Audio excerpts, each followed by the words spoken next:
tell you what they were.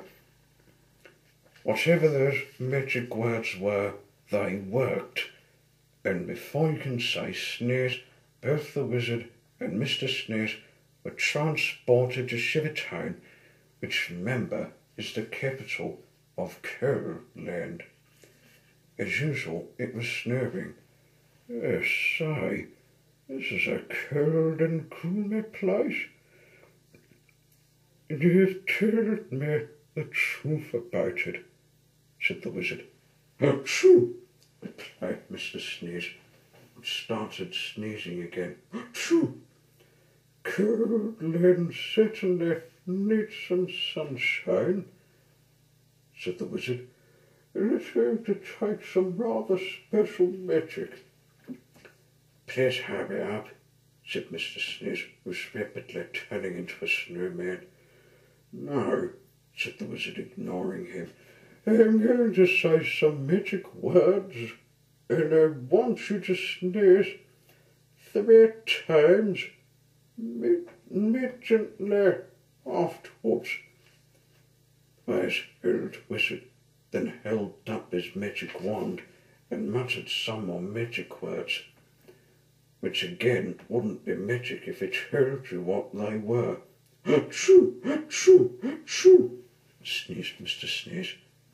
Then quite suddenly, as if by magic, which indeed it was, the sun came out from behind the big black clouds, and it stopped snowing. There now, said the wizard, that should stop the sneezing. And then after muttering some more magic words, and they waiting to say, even say goodbye, it disappeared.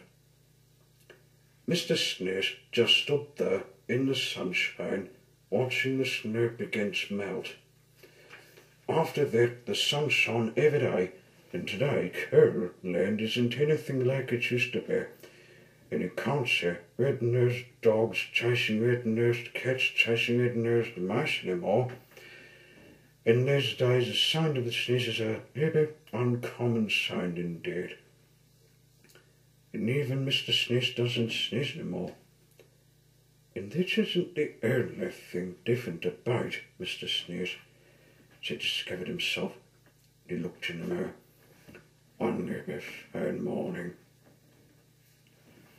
Can you see some very small difference of Mr. Sneeze? It happened one other time too. See if you can find the page where that was. And you may see the very small difference. And it is very true. And that's the end of this next story. Told, I mean, bye bye.